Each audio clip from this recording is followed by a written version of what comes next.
Getting a job today involves a weird amount of proof that you're capable of having a job. You need a resume, references, maybe an interview. Then somebody gives you a title like Senior Operations Coordinator, which can mean anything from running an entire department to knowing where the printer paper lives. But go far enough back in human history, and all of that disappears. No companies, no salaries, no job boards. So what was the world's first job? The obvious answer might be hunter, or gatherer, farmer, toolmaker. There's also that famous claim about prostitution being the world's oldest profession. We'll come back to that. The problem is that doing an activity isn't necessarily the same thing as having a job. If you cook dinner tonight, you haven't automatically become a professional chef. If everybody in a prehistoric camp occasionally hunted, hunting might have been a responsibility rather than an occupation. So archaeologists have a frustrating problem. A spear can tell us somebody hunted. A grinding stone can tell us somebody processed food. But neither one comes with a little name badge saying, "Hi, I'm Greg, Mammoth Department." To find something resembling a job, we need stronger clues. Repeated expertise, production for other people, specialized roles, and eventually something much more familiar, someone writing those roles down. Around the end of the 4th millennium BCE, in southern Mesopotamia, the city of Uruk was becoming enormous by the standards of its time. Managing a place like that meant keeping track of grain, animals, goods, institutions, and people. And somebody worked out that memory was no longer going to cut it. So administrators began recording information on clay. These early marks are usually called proto-cuneiform. They're not yet writing in quite the same flexible way I'm using words right now. Much of the system was designed for administration. Quantities, commodities, institutions, transactions. Basically, humanity had developed paperwork before it had developed written novels, which feels extremely on brand. And among the earliest surviving texts from Uruk is a list of occupations and titles. The standard version contains about 125 entries. There are officials associated with the city, law, plows, and livestock. There are terms connected with priests, metalworkers, potters, and other specialized roles. For the first time, we can actually see a society dividing people into named categories of work. But there's a catch.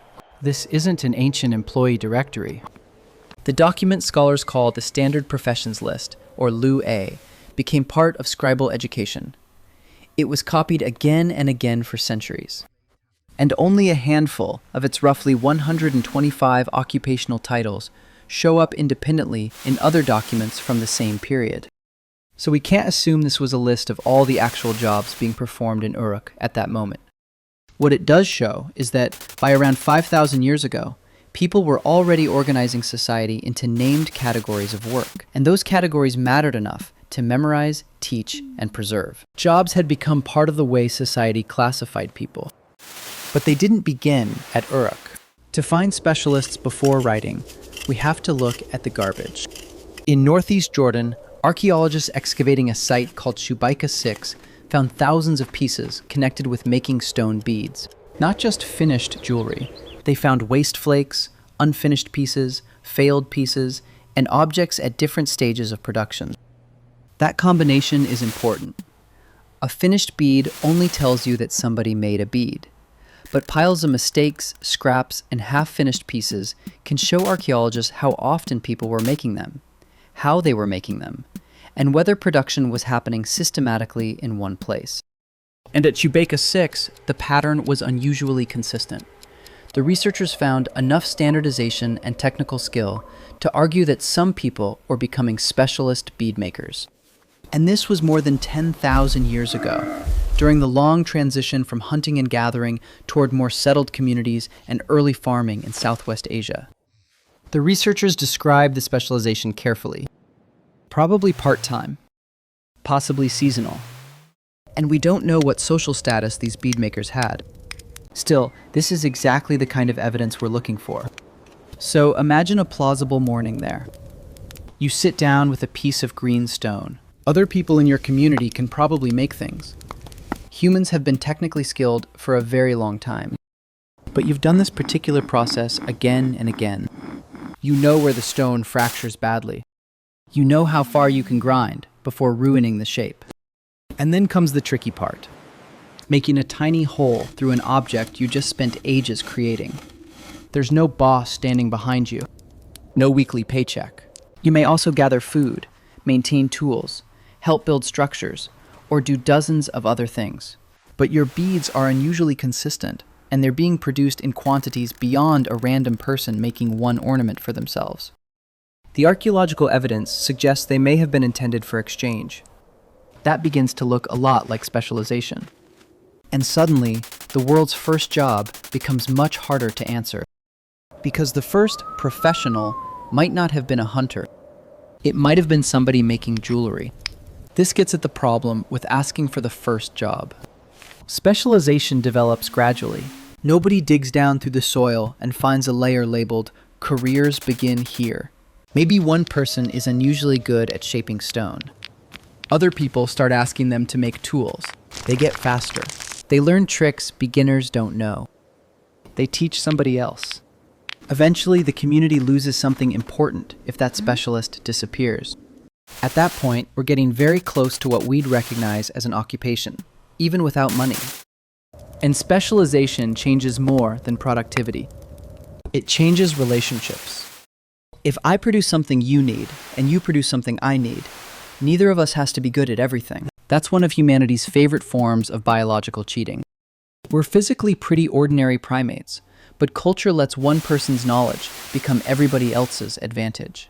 By the time we return to Uruk, that idea has scaled up dramatically. Now there are farmers producing food, craftspeople producing objects, officials managing institutions, and record keepers monitoring the system.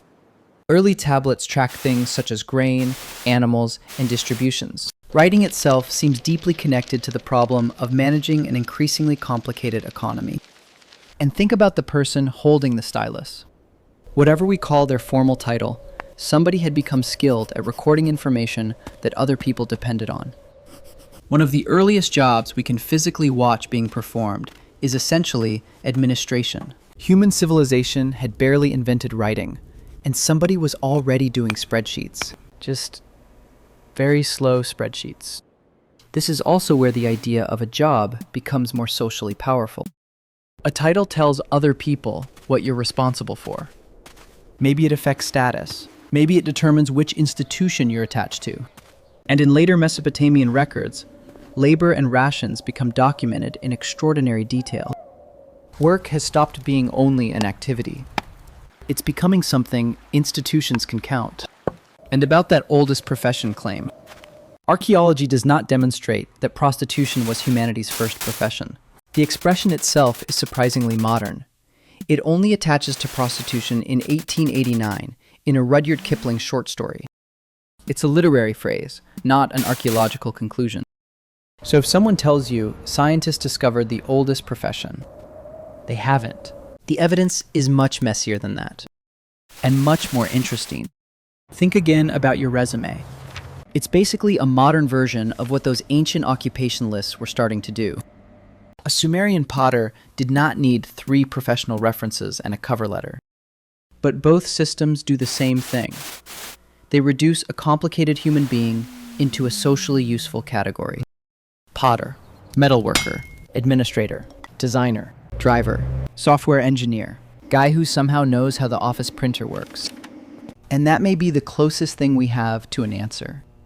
The world's first job wasn't one specific job. There were skilled people performing specialized tasks long before anyone wrote occupation names onto clay. Shubeka suggests some craftspeople were already producing standardized objects for others, thousands of years before Uruk scribes made their lists. Other forms of specialization may be older still. Archaeology just becomes less able to identify them with confidence. That's an important distinction. The earliest job we can document isn't necessarily the first job that existed. Writing doesn't create reality. It just gives reality the ability to leave notes for us. So somewhere in prehistory, there was probably a moment when somebody got unusually good at one task. People began relying on them. Their skill gained value because other people didn't have the time, ability, or patience to do it as well. Nobody handed them an employment contract. Nobody invented a word meaning career. But a tiny division opened between. I do this. And this is what I do. So what was the world's first job? We still can't name it. The first specialist probably lived long before writing, and whatever they called their role disappeared with them. But by Uruk, something had changed. People weren't just doing different kinds of work anymore. Someone was keeping track of who did what. And that's where the ancient world starts to feel uncomfortably familiar. Because apparently, once humans invented jobs, it was only a matter of time before somebody invented HR.